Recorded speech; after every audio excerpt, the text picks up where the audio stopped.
Today in Europe. This is the time of day when the Columbia Broadcasting System calls in its CBS representatives abroad for reports direct from Europe. First this evening, we shall call in Berlin and hear the news from the German capital, where today the news has been that the war will go on. And then later during this broadcast, we'll switch over to London, where today Prime Minister Neville Chamberlain made the speech which refused the German peace terms. But first, Berlin, and we take you now to Berlin. Good evening. This is Russell Hill in Berlin. The chances of peace have been dropping all evening as inklings of the official German stand to Chamberlain's speech have leaked out of the Wilhelmstrasse. An official communique may be expected at any time now, and entirely reliable sources report that it will finally slam the door on peace, the door that the Nazis left ajar after Daladier's speech Tuesday. The city has been waiting with hardly concealed eagerness for this speech of Chamberlain's. It has not heard the speech, and probably never will. But it will hear what, from a practical point of view, is much more important.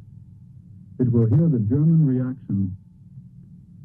6 hours ago, it was still possible to hope that the German stand would be that Chamberlain had left room for negotiations.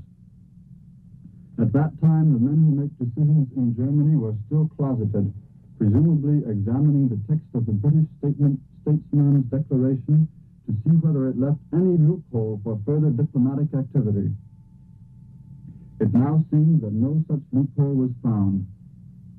It is believed that the official communique, when it is released, will be worded in very strong language indeed. I can qualify this statement in two ways. In the first place, as long as no official German position has been publicly taken, it is impossible to say that it closes the door to peace 100%. All that can be said is that there is every reason to believe the German intention is to do that. In the second place, even though the Germans themselves may have come to a decision, there is just a chance that some powerful neutral may advise a reconsideration. I am thinking of the Soviet Union.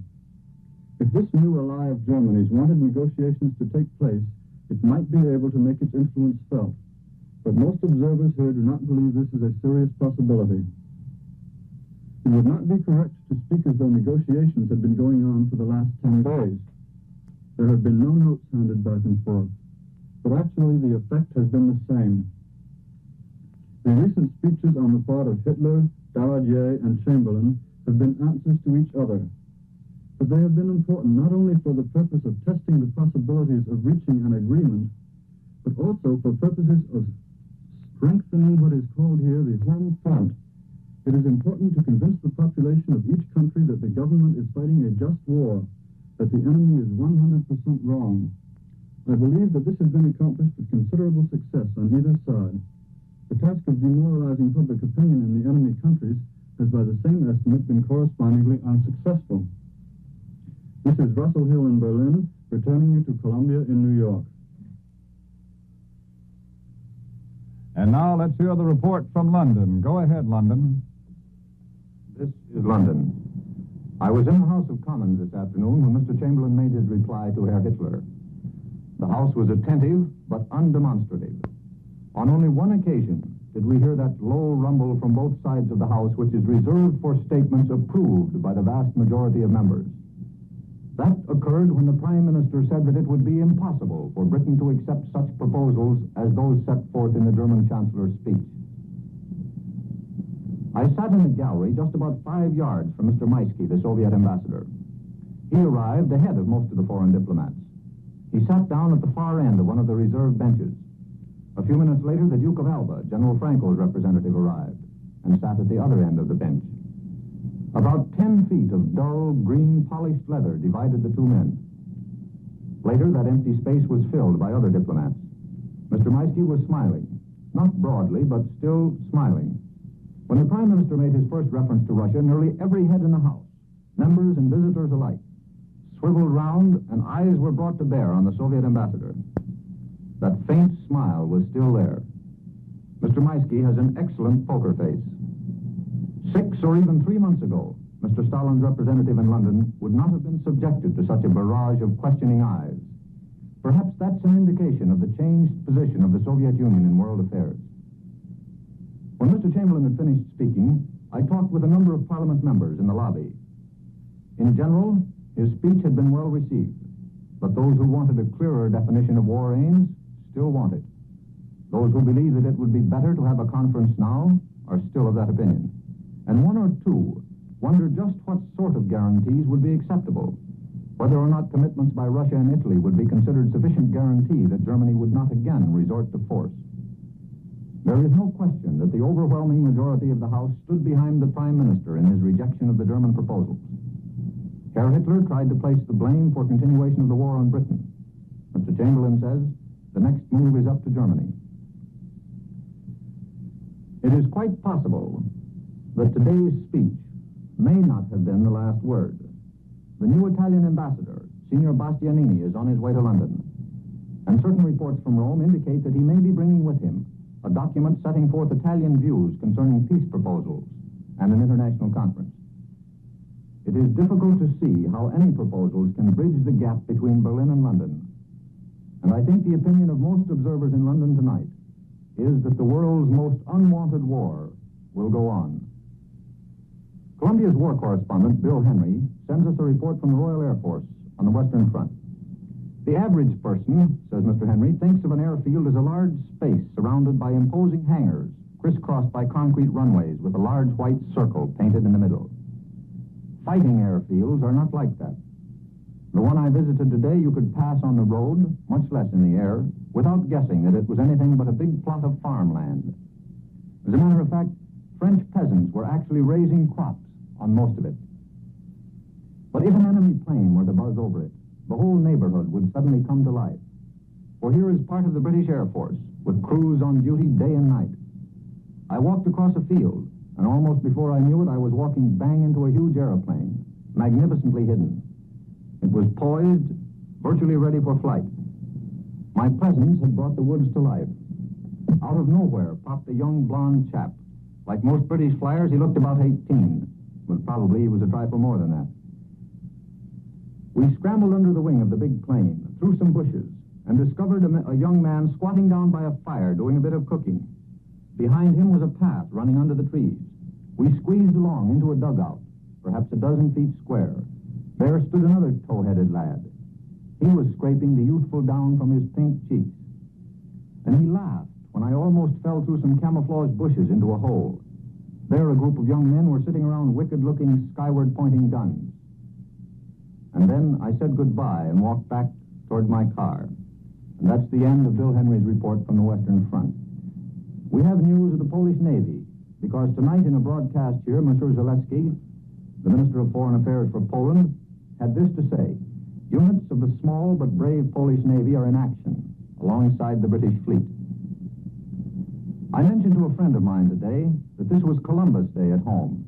He smiled and said, if Columbus had arrived in America today, having sailed from almost any port in Europe, I think that he might decide to stay over in the United States. And now for the news from Thomas Grandin in Paris. Go ahead, Paris. This is Paris. Chamberlain's speech has met with the entire approval of French official quarters. It's felt that the Prime Minister expressed the views of this country as well as those of his own nation. Whereas Daladier gave what might be called a fireside radio talk, Chamberlain has expressed the Franco-British attitude officially from the House of Commons. France agrees that no peace is possible without guarantees and security.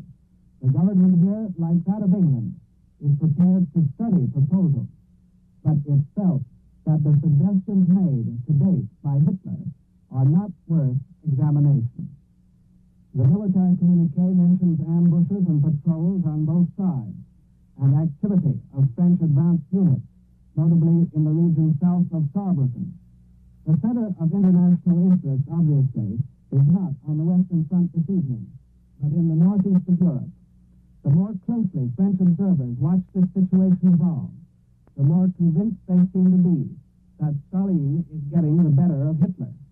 The Paris Times puts it this way: Russia, without fighting, merely by means of a diplomatic move based on the Red Army advance toward the west, is getting big advantages and occupying positions that most certainly issued a threat to Nazi Germany. What's striking, the paper continues, in the mutual assistance treaties concluded by Russia with the Baltic countries is that in every case, without exception, the pacts appear to have been drawn up with this end in view. The fact that Vilno has been ceded to Lithuania is of no importance, according to the Temps, because the latter country is under Soviet domination. As for the Finns, who are a proud and liberty-loving people, the editorial goes on, they know they will get a certain amount of backing, especially from Sweden. Soviet expansion toward Finland raises a real problem for the Scandinavian countries, which are now threatened by both Russian and German imperialism. The North Sea is involved, the Paris Times declares. England, France, Belgium, and Holland, all of which border the North Sea, can hardly remain indifferent to this development, the editorial concludes. Lucien Bourguez, writing under a 3-column headline in tomorrow's Petit Parisien, speculates as to whether the Soviet-German agreement includes the Scandinavian area. Very soon, he points out, we shall know. French observers as a whole seem to be convinced that Russia is getting the lion's share, and that history may see Hitler primarily as a man responsible for spreading communism throughout the north, the center, and the south of Europe at this particular time. This is Thomas Grandin, returning you now to the Columbia Broadcasting System in America. Here in America, we have a dispatch from Moscow which says that in Moscow there's still no official statement of what took place when United States Ambassador Lawrence Steinhardt, acting on the instructions from Secretary of State Cordell Hull, called at the Soviet Commissariat for Foreign Affairs at 2:30 this afternoon, Moscow time, and presented the American viewpoint to the Premier and the Foreign Commissar, Mr. Molotov, whose name means hammer in Russian. Of course, we do know that in Washington it's been revealed that Ambassador Steinhardt told Molotov it was the earnest hope of the United States that nothing would occur which might injure peaceful relations between Russia and Finland. It was announced in Copenhagen that the Danish, Norwegian, and Swedish ministers in Moscow made representations to Russia similar to those of the United States, although, our State Department did say that America was acting unilaterally, acting alone, and not in concert with other nations. But Moscow reports that the Russian capital does not yet know what the American ambassador said. After the Russo-American conversation, Finland's special envoy, former Premier Dr. Juho Paasikivi, was called to the Foreign Affairs Commissariat at 5 o'clock this evening, Russian time, and he remained there for approximately 1 hour. He'll see Molotov again Friday afternoon. Now, just a reminder that at 8:55, Columbia will present its nightly broadcast of Elmer Davis and the news. This is the Columbia Broadcasting System.